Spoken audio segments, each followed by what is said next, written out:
Então é isso, vamos para a palavra. Boa noite, igreja. Que a graça e a paz de Jesus estejam com todos vocês. Que alegria é podermos estar na casa do Senhor, mesmo num feriado em que muita gente vai para lugares em que estão se afastando do Senhor, mas nós temos o privilégio de podermos estar aqui na casa do Senhor para adorar, para engrandecer o nome dEle. E vamos para a palavra. Eu quero convidar vocês a abrir lá em 1 João, capítulo 3. A gente vai ler do versículo 11 até o versículo 24. Enquanto você abre, o tema da mensagem é praticantes da verdade. E nessa noite eu quero dizer que você escolheu o melhor lugar para estar. Porque aqui é que a verdade do Evangelho vai chegar ao teu coração. É aqui que você vai poder adorar o Senhor com toda a intensidade do seu coração. 1 João 3, versículo 11, a gente vai ler até o 24. Quem está sem Bíblia acompanha pelo telão. Que diz assim: esta é a mensagem que vocês ouviram desde o princípio, que nós nos amemos uns aos outros. Não sejamos como Caim, que pertencia ao maligno e matou seu irmão. E por que o matou? Porque suas obras eram más e as do seu irmão eram justas. Meus irmãos, não se admirem se o mundo os odeia. Sabemos que já passamos da morte para a vida porque amamos nossos irmãos. Quem não ama permanece na morte. Quem odeia seu irmão é assassino, e vocês sabem que nenhum assassino tem a vida eterna em si mesmo. Nisto conhecemos o que é o amor. Jesus Cristo deu a sua vida por nós e devemos dar a nossa vida por nossos irmãos. Se alguém tiver recursos materiais e, vendo seu irmão em necessidade, não se compadecer dele, como pode permanecer nele o amor de Deus? Filhinhos, não amemos de palavra nem de boca, mas em ação e em verdade. Assim saberemos que somos da verdade e tranquilizaremos o nosso coração diante dele quando o nosso coração nos condenar. Porque Deus é maior do que o nosso coração e sabe todas as coisas. Amados, se o nosso coração não nos condenar, temos confiança diante de Deus e recebemos dele tudo o que pedimos, porque obedecemos aos seus mandamentos e fazemos o que lhe agrada. Este é o seu mandamento, que creiamos no nome do seu Filho Jesus Cristo e que nos amemos uns aos outros como ele ordenou. Os que obedecem aos seus mandamentos nele permanecem e ele neles. Do seguinte modo, sabemos que ele permanece em nós, pelo Espírito que nos deu. Feche teus olhos, vamos orar. Senhor, muito obrigado, Pai, pela revelação da Tua Palavra. Pai, obrigado por termos livre acesso, Pai, à Tua Palavra e podemos, ó Pai, nos alimentar com aquilo que o Senhor deixou para nós como instrução, Pai. Obrigado, Pai, que nessa noite o Senhor transmita aquilo que está no Teu coração, a Tua igreja, Pai, e que as pessoas possam sair daqui impactadas, ó Pai, em nome de Jesus. Amém. Amém? Pessoal, para a gente entender um pouco aqui do que o texto está querendo nos transmitir, a mensagem que o texto está nos transmitir, eu quero contextualizar em que momento que a carta de João foi escrita. O livro de João ele foi escrito no momento em que o evangelho estava em expansão após a morte de Jesus e foi escrito ali por volta do ano 90. Não se sabe especificamente quem é o autor, mas acredita-se que se tratava do apóstolo João. E esta carta ela foi destinada às igrejas com o objetivo de trazer conselho e instrução para que a igreja pudesse alcançar a plenitude da sua fé no Evangelho de Cristo Jesus. E naquela época eles não tinham a palavra de Deus como nós temos, né, o livre acesso que a gente tem, então eles acabaram, pelo fato de muitas pessoas estarem trazendo ensinamentos errados, a igreja acabou sendo contaminada por esses ensinamentos errados. E a carta de 1 João ela é escrita com o objetivo de trazer esclarecimento para a igreja sobre os ensinamentos que Jesus havia deixado e trazer também uma palavra de perseverança na fé em Cristo Jesus. O livro ele não vai especificar quais eram os ensinamentos estranhos que estavam contaminando ali a unidade da igreja, mas acredita-se que se tratava do gnosticismo. E observando essa realidade da igreja, de como a igreja estava sendo contaminada por ensinamentos estranhos, a gente pode entender a realidade da nossa igreja hoje em dia também. Hoje o evangelho ele foi espalhado e ele é conhecido em muitas nações, porém também existem distorções do que o evangelho realmente é, e a palavra de hoje ela tem a ver com isso, para a gente entender como nós, como cristãos, podemos ser praticantes da verdade do evangelho. Como nós podemos entender a mensagem que Jesus nos deixou e que está transmitido aqui nesse texto de 1 João, e iremos nos aprofundar e entender a importância de estarmos firmados na verdade e amarmos a verdade do que o evangelho nos ensina. E o primeiro ponto que eu queria compartilhar está lá no versículo 13, que é: não se admirem se o mundo os odeia. E algo que me chama a atenção nessa parte aqui é que o autor ele não está falando, não se admirem se o mundo os odiar. Ele não está trazendo um questionamento, ele não está trazendo como se fosse uma dúvida, ele está trazendo como uma afirmação. Então ele traz aqui que o mundo irá nos odiar, porque nós somos carregadores da verdade do Evangelho. E o versículo anterior ali, do versículo 13, o versículo 12, vai dizer sobre Caim e Abel, e vai explicar o porquê nós seremos odiados. Caim e Abel, eles eram irmãos, mas eles eram opostos. Um praticava as boas obras e o outro praticava obras ruins. Abel, ele escolheu ser praticante das boas obras, agradar ao Senhor, ele escolheu seguir os ensinamentos que o Senhor tinha deixado, e Abel foi morto por isso, por seu irmão Caim. E o que eu quero dizer nessa passagem é que nós, por sermos praticantes da verdade, nós seremos odiados por isso. O mundo, ele vai nos olhar sempre com ódio e querendo nos perseguir, porque nós carregamos uma palavra que é viva. Mas por que o mundo iria nos perseguir? Por que o mundo nos odeia? E a gente vê lá em 1 João 5,19, que diz assim: sabemos que somos de Deus e que o mundo está sob o poder do maligno. Então aqui a gente consegue entender que o mundo ele está sob influência do maligno e o maligno odeia a justiça. Quando nós praticarmos obras justas em nome de Jesus, isso irá incomodar o mundo.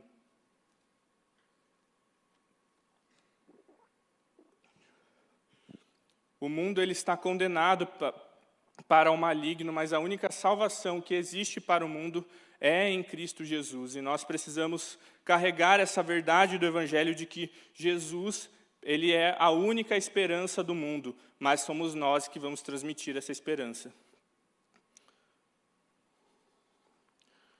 Vou contar um exemplo pessoal para vocês entenderem um pouco melhor o que significa que nós seremos odiados por causa da justiça de Jesus. Quando eu era adolescente, eu tinha ali por volta com 17, quase 18 anos, e eu fazia um curso, eu usava aquela pulseirinha do Eu Escolhi Esperar, quem conhece? A geração de hoje acho que talvez não conheça, porque eu vejo muito pouco, mas na época que eu era adolescente, a maioria dos meus amigos usava aquela pulseirinha e ainda gostava de mostrar, né? Eu escolhi esperar. Mas eu usava aquela pulseira e eu falava o propósito do escolhi esperar e tal, a decisão que eu tinha tomado. E nesse curso eu tinha alguns amigos que faziam junto comigo, que eles não entendiam o porquê eu usar aquilo, eu ter aquele posicionamento. E isso começou a gerar um incômodo neles, a ponto de que eles começaram ali a praticar um bullying, digamos assim. E por que eles fizeram isso? Porque o que eu transmitia através do meu posicionamento era a verdade daquilo que Jesus tinha me falado. Era um posicionamento pessoal. Mas isso é tão vivo quando Jesus está sendo transmitido através de você, que isso vai incomodar as pessoas. E ali eles começaram a me perseguir. Teve um momento em que um deles falou para mim que em 2 semanas eu ia desistir do curso, do tanto que eles iriam infernizar a minha vida. E isso me leva a pensar assim, por que isso incomodou eles? Se não tinha nada a ver com eles, era uma decisão minha pessoal. As nossas obras elas podem ter apenas com você ou podem influenciar mais pessoas. O mundo ele não vai se importar com isso. O mundo ele vai se incomodar, independente se você está tomando uma decisão pessoal ou se você está impactando outras pessoas. E nós, como cristãos, como filhos da verdade, precisamos estar dispostos a seguir os princípios de Jesus, mesmo que isso não seja confortável para nós. E talvez você vai chegar em algum momento em que você vai se deparar com uma situação em que você vai ter que tomar uma decisão entre Jesus e o mundo. E geralmente a decisão que você toma em favor de Jesus não é uma decisão confortável. É uma decisão que vai gerar um desconforto, vai tirar você da sua zona de conforto.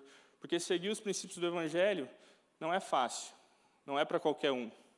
Mas nós somos praticantes da verdade e precisamos estar firmados na palavra de Jesus, firmados na verdade que Jesus tem colocado em nossos corações.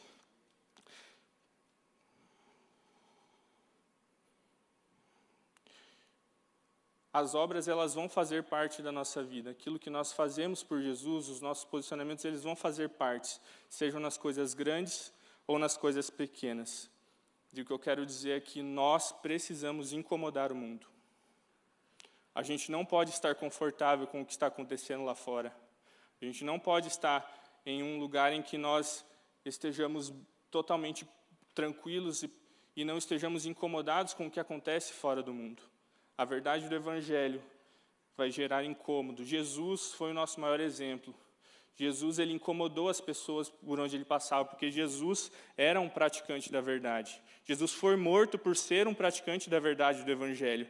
Por isso, se você tem vivido uma vida em que você tem estado confortável, tranquilo, em que você não está sendo, de alguma forma, perseguido, em que você não está se sentindo incômodo na sua vida, talvez significa porque você não esteja vivendo a plenitude do Espírito Santo.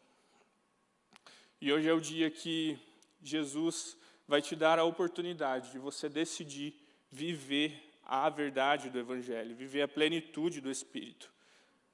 Mas Jesus não vai impor essa decisão tem que ser sua. E a grande questão é, como que nós podemos fazer isso? Como nós podemos ser praticantes da verdade, fiéis ao Evangelho de Cristo? E ele traz lá no versículo 18 a resposta para que nós possamos ser praticantes da verdade, sermos fiéis ao Evangelho de Cristo, nós precisamos que as nossas obras e aquilo que fazemos sejam em ação e em verdade. E aqui são duas coisas que parecem ser diferentes, a verdade e as nossas ações. E eu entendo aqui que o reino de Deus, ele é composto de várias maneiras e de diversas formas de atuar. E uma dessas formas que os filhos de Deus atuam no reino são através das obras, são através das ações, daquilo que se apresenta ao Senhor. A vida com Deus, ela precisa caminhar sim com oração, com a leitura da palavra, mas também precisa caminhar com as nossas ações, com os nossos atos. Não adianta a gente simplesmente orar e não fazer nada, porque Jesus, ele precisa de nós. Jesus quer nos usar. E aqui eu quero que você entenda que é algo além de uma simples religiosidade. É algo além de você vir todo domingo e bater o ponto, todo sábado e bater o ponto aqui no Holy. É algo muito além disso. Tem a ver com a sua entrega e com a excelência que você apresenta ao Senhor. Porque as nossas ações, elas vão gerar frutos eternos. Pessoas vão ser salvas se a gente decidir viver a verdade do Evangelho, naquilo que a gente faz. Mateus 7,16 diz assim: vocês os reconhecerão por seus frutos. Pode alguém colher uvas de um espinheiro ou figos de ervas daninhas?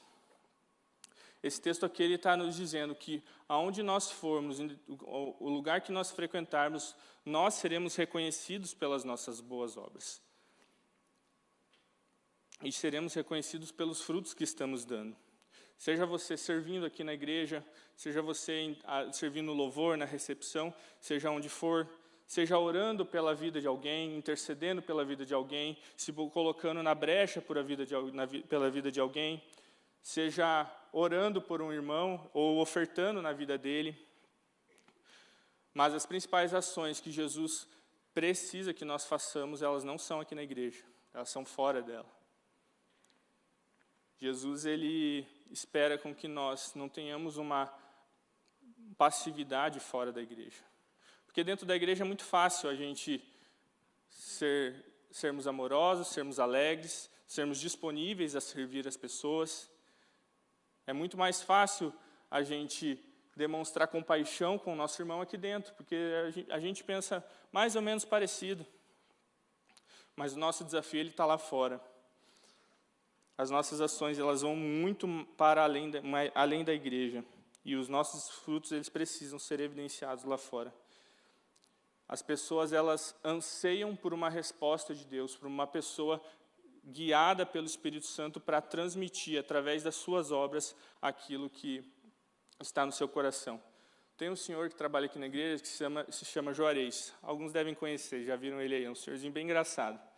Mas algo que me chama muita atenção, toda vez que eu converso, desde que ele entrou aqui na igreja, é que ele é um praticante da verdade. Não porque ele é um teólogo formado, um mestre em teologia, alguém que domina as escrituras de ponta a ponta, não é por isso. Mas é porque todas as vezes que eu vi ele, ou eu conversei com ele, eu nunca saí que eu não estivesse impactado. Porque ele vive Jesus. Você vê ele trabalhando, ele está trabalhando com alegria, ele está louvando, ele está transmitindo Jesus, ele está demonstrando os frutos dele. Você conversa com ele, você é edificado na simplicidade daquilo que ele fala. E como o seu Juarez que ele me inspira, ele é uma inspiração para mim, nós também temos a oportunidade de sermos praticantes da verdade. Nós temos a oportunidade de que os frutos eles sejam evidenciados de tal forma que a gente não precise ficar falando palavras bonitas para que isso aconteça. E muitas vezes nós acabamos deixando a oportunidade passar. Muitas vezes por vergonha, por medo, por insegurança. Poxa, o que as pessoas vão pensar se elas souberem que eu sou cristão? Talvez você já pensou sobre isso. Já pensou isso, talvez o Espírito Santo te pediu para falar sobre ele para alguma pessoa e você não falou por receio do que a pessoa pensaria. Eu quero que você reflita sobre a sua vida e se você tem evidenciado os frutos do Espírito, os frutos que o Senhor espera de você nos lugares que vocês estão. Porque eu não tenho o alcance que vocês vão ter. Cada um está em um lugar determinado, está em um lugar específico em que pode ser usado por Deus para impactar e gerar edificação onde está. Nós, pastores, a gente vive muito mais a realidade de igreja do que fora. A gente tem pouco contato, às vezes, fora. Mas a nossa missão é inspirar para que vocês sejam a resposta lá fora. Por isso, hoje, eu quero te desafiar para que você decida seguir os caminhos e as ações que Jesus espera de você. Com as suas ações e com as suas atitudes condizendo com o nome de Cristo. Mas a segunda coisa que o texto fala é que, além das nossas ações, a gente precisa caminhar em verdade. E algo que eu entendo que a verdade ela é a essência da presença de Jesus em nossas vidas. E a gente precisa entender que não adianta a gente caminhar com coisas opostas, não adianta a gente ter boas obras se a gente não tiver a essência de Cristo queimando em nossos corações, a palavra de Jesus queimando em nossos corações. As duas coisas elas caminham juntas, o Evangelho ele precisa queimar em nós para que daí nós possamos fazer. Nós podemos até termos boas ações, porque não é muito difícil você demonstrar compaixão pelo seu irmão, não é muito difícil você vir aqui servir na recepção, servir no louvor, não é muito difícil. Mas se você fizer isso sem a verdade do Evangelho dentro de você, sem a presença de Deus dentro de você e atuando através de você, tudo que você vai fazer terá um efeito mínimo.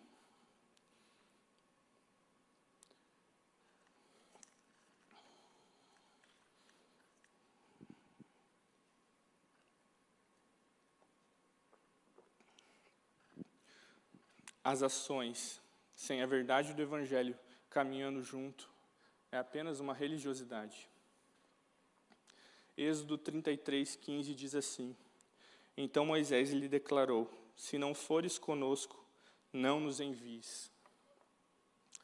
Essa passagem aqui chama a atenção, porque Moisés ele não estava disposto a negociar a presença de Deus na vida dele. Ele não estava disposto a tentar fazer nada sem que a presença de Deus estivesse com ele, porque ele sabia que ele já estaria fadado ao fracasso. Se a presença de Deus ela não caminhar em conjunto com as nossas ações, a gente não vai conseguir ter sucesso. Mas a pergunta é, como que nós buscamos essa verdade? E Jeremias 29:13 vai nos dizer a resposta, que diz assim: Vocês me procurarão e me acharão, quando me procurarem de todo o coração. Nós precisamos alinhar a nossa vontade em agir a favor do reino de Deus, aquilo que queima em nossos corações, como ações, como obras práticas, precisamos alinhar com a presença de Deus em nossas vidas. Não adianta nada nós buscarmos trabalhar em favor do reino de Deus, se nós não buscarmos conhecer o dono desse reino. Deus tem mais interesse em nos conhecer, em conhecer quem nós somos e se relacionar conosco do que com o que a gente faz. Por isso, tudo que formos fazer precisa ser com todo o nosso coração. Nós precisamos intensificar a presença de Deus em nossas vidas, intensificar a nossa busca, a nossa fome por Jesus, a nossa fome pela presença dEle em nós, para que daí possamos fazer alguma coisa para Ele. Nós precisamos entender que só iremos impactar o mundo, só iremos gerar algum tipo de transformação nas pessoas e no mundo, se nós caminharmos com a presença de Deus. As duas coisas caminham juntas, não separadas. Como o texto diz, em ação e em verdade. Tem uma frase que sempre me chamou a atenção, que talvez você até conheça, que diz assim: evangelize, se preciso, use palavras. Nós não evangelizamos apenas falando de Jesus, nós evangelizamos sendo como Jesus. As pessoas precisam olhar em nós e ver Jesus refletido em nós. Nós temos que sumir. Não importa quem nós somos, o que importa é o nome dele ser exaltado. Amém? Nós somos exemplo, precisamos ser exemplo por onde passamos. Se você está numa empresa, seja exemplo lá, seja sendo o primeiro a chegar, dando o seu melhor, honrando seus chefes, seus líderes na empresa. Se você está na escola, honre seus professores, caminhe com seus amigos, ore pelos seus amigos, abençoe eles de alguma forma. Não precisamos apenas ficar pregando o Evangelho. É importante sim a pregação do Evangelho, mas a maior pregação vai ser a sua vida, quem você é Jesus refletido em você. Tiago 2:26 diz assim: Assim como o corpo sem espírito está morto, também a fé sem obras está morta. E o texto já traz a resposta. Se a gente for fazer obras sem fé, é morte. Mas as nossas obras, em conjunto com a nossa fé em Cristo Jesus, vai gerar vida onde formos. Seja às vezes num bom dia, num abraço, numa pergunta, está tudo bem? Isso vai gerar vida, porque é esse o poder que Jesus tem para operar em nós. Mas isso depende de nós queremos evidenciar a presença de Jesus em nossa vida. A fé, ela caminha com obras, porque o texto também vai nos falar que vai chegar um momento em que nosso coração vai falhar. Vai chegar um momento em que as nossas vontades podem prevalecer. Mas se a nossa fé estiver firmada em Cristo Jesus, nós sempre vamos lembrar o porquê estamos fazendo aquilo. Nós sempre vamos entender o propósito de estarmos caminhando naquela direção. Então nós entendemos que seremos odiados pelo mundo por causa da justiça e da verdade, porque as nossas obras são justas e verdadeiras, mas nós temos que ter uma certeza, que é de que independente do que aconteça, nós não estamos sozinhos. E aí a gente entra no terceiro ponto, que está lá no versículo 24, o Espírito que nos deu. Em nenhum momento que Jesus esteve aqui, Ele prometeu que a nossa vida seria fácil, Ele prometeu que nós teríamos só vitórias, glórias. Não, Jesus, pelo contrário, o que Ele falou que a gente ia ter era aflição, era perseguição, eram lutas. Mas Jesus também prometeu que nós nunca estaríamos sozinhos. Ele prometeu o auxiliador, Ele prometeu o Espírito Santo para nós. E é o Espírito Santo quem nos dá força, quem nos capacita, que nos une, que dá sentido àquilo que nós vamos fazer. O Espírito Santo é uma pessoa que nós podemos nos relacionar. Nós temos livre acesso, Ele está dentro de nós, Ele habita em nosso coração. Tudo que nós formos fazer tem que ser debaixo da direção e do governo do Espírito Santo. Lucas 4,18 vai dizer assim: o Espírito do Senhor está sobre mim, porque Ele me ungiu para pregar boas novas aos pobres. Ele me enviou para proclamar liberdade aos presos e recuperação da vista aos cegos, para libertar os oprimidos. Esse texto de Lucas vai dizer, antes de Ele libertar, de curar, antes de nós agirmos nesse sentido, o Espírito do Senhor está sobre nós. Ele está nos fortalecendo, é Ele quem nos dá poder para fazermos isso. Por isso, se você tem feito algo na sua vida, se você tem atuado em alguma área, tomado algum tipo de decisão sem o direcionamento do Espírito Santo, talvez hoje seja o dia de você recalcular isso. Você repensar, será que eu estou fazendo certo? Porque se o Espírito Santo não está com você, significa que você está sozinho nessa missão. Talvez você até hoje tenha caminhado pela sua própria força, pelo seu próprio jeito, e você tem se desgastado por isso. Mas hoje é o dia de você decidir, estabelecer e obedecer a Jesus com o auxílio do Espírito Santo. Quando eu recebi o meu chamado, eu fiquei 1 ano fugindo do Senhor. Eu entendia que eu seria pastor, que eu viria para o ministério, mas eu tinha outros planos na frente. Eu queria ganhar dinheiro, queria ter outros propósitos antes de vivenciar isso. E naquele ano, eu fiz cursinho, junto com o Thiago ainda, foi quando a gente intensificou a nossa amizade. Algumas histórias que alguns já devem ter ouvido em mesa sobre aquele tempo. Mas, quando eu fiquei fugindo, nesse período que eu fiquei fugindo, eu queria ir para fazer uma engenharia, e eu sempre me destaquei assim na sala de aula, eu sempre tive as melhores notas da turma, sempre fui alguém que tinha facilidade de aprender. E naquele ano ali de cursinho e tudo mais, eu não aprendia nada, eu não conseguia mais acertar nada. Tanto que na federal eu fui tão mal, acertei 18 questões. Acho que nem se eu não tivesse estudado nada e fosse na sorte, eu acertava mais. Porque o Senhor estava me direcionando. Eu não passei nenhuma faculdade, nem pago eu passei. Porque o Senhor estava me mostrando que não era aquele caminho que Ele queria que eu seguisse. E eu negligenciei a presença do Espírito Santo nesse período, porque se eu tivesse ouvido a voz dEle, eu não teria persistido tanto. E muitas vezes a gente insiste naquilo que nós queremos, naquilo que é a nossa vontade, que muitas vezes é válida. É válido você ter algum sonho, é válido você ter algum projeto. Mas se o Espírito Santo te governa, os projetos dele vêm primeiro. Se você é governado pelo Espírito Santo, a sua vida é direcionada por Ele. Por isso, nessa noite, talvez seja o tempo de que você analisar se você tem vivido os teus sonhos ou os sonhos do Espírito Santo.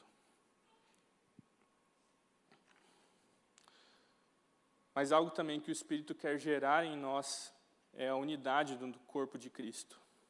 Todos nós carregamos o Espírito Santo. E sozinhos, nós não temos a mesma força, mas se nós nos unirmos como corpo, em um só Espírito, o nosso alcance será muito maior.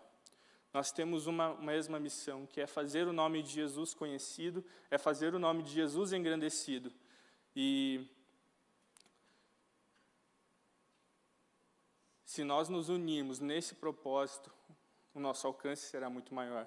Porque eu como pastor, o Dani como pastor, o Thiago, o Jeff, o nosso alcance, como eu falei, é pequeno.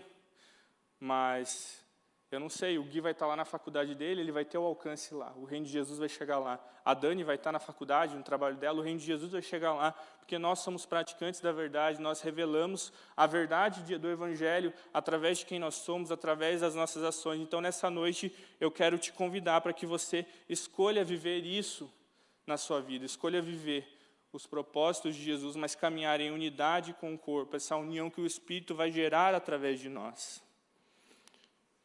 O Espírito Santo quer nos auxiliar nessa missão, basta nós querermos. Eu quero convidar o louvor para subir. Baixe sua cabeça.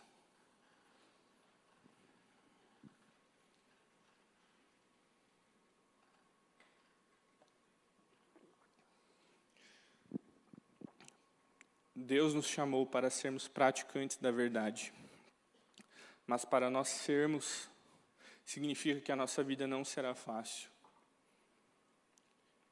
É muito provável que nós seremos perseguidos e odiados por sermos praticantes da verdade. Nós seremos perseguidos porque nós iremos praticar obras justas, obras que agradem ao nome de Jesus. Mas o mundo irá nos odiar, porque o mundo odeia a justiça. Porque o mundo, ele é do maligno, e o maligno odeia a justiça. Mas nós somos chamados para agir não apenas com as nossas palavras, mas também com as nossas ações e em verdade. As nossas ações significam os nossos atos, aquilo que apresentamos ao Senhor Jesus como nosso serviço. Mas a verdade é o que vai dar sentido ao nosso serviço, que é a essência da presença de Deus, é a plenitude do Evangelho refletido em nós, é a presença do Senhor feita dentro de nós. Por isso nós precisamos hoje decidir alinhar os nossos atos com a essência de quem Cristo é. Mas sempre lembrando que nós não estamos sozinhos, a nossa luta ela não é sozinha. Jesus deixou alguém, deixou o Consolador, deixou o Espírito Santo para nós. Mas cabe a nós confiarmos e dependermos desse Espírito. O Espírito Santo quer nos ajudar e quer trazer unidade para nós. Por isso, nessa noite, eu só tenho uma pergunta para fazer e você vai poder tomar a sua decisão. Se você quer ser um praticante da verdade, se você quer revelar Jesus aonde você for, se você quer apresentar as suas boas obras em conjunto com a essência de quem Cristo é, para que o nome de Jesus seja exaltado. E o louvor vai tocar e você pode sair do seu lugar, se você quiser vir aqui na frente, se você quiser ajoelhar no seu lugar, tanto faz, mas eu te desafio para que nessa noite você saia daqui com a decisão de ser um praticante da verdade.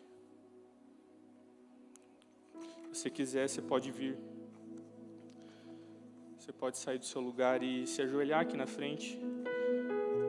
Porque Jesus espera que nós sejamos verdadeiros praticantes da verdade.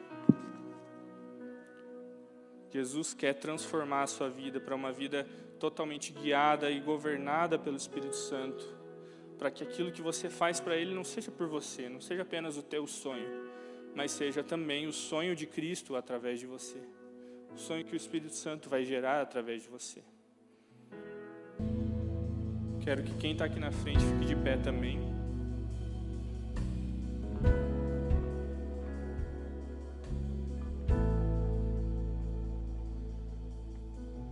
O que eu quero dizer é que a gente não sabe o tamanho da obra que Deus vai fazer num homem ou numa mulher totalmente governada pelo Espírito Santo.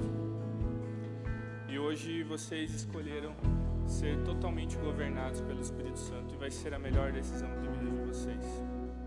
Amém? Faça assim com as suas mãos. Senhor, muito obrigado, Pai, pela Tua presença, pela Tua graça, pelo Teu amor sobre nós. Obrigado, Pai, porque temos o privilégio de servirmos ao Senhor, Pai, com o nosso coração queimando pelo Teu Evangelho. que nessa noite, Pai, nós possamos sair daqui ainda mais motivados a Te adorar, a Te servir, a apresentar ao Senhor o nosso melhor, Pai.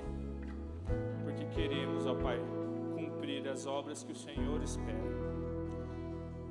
Obrigado, Pai, pela vida de cada um. Que o amor de Deus, nosso Pai, a graça e as consolações do Espírito Santo estejam com todos aqui, hoje e para sempre. Em nome de Jesus. Amém. Amém. Para você que nos acompanhou de casa, encerramos a nossa transmissão por aqui. Esperamos você amanhã no culto da manhã às 10 horas. Pode acender as luzes, pode voltar para o lugar, pessoal. Tem alguns recadinhos para reforçar.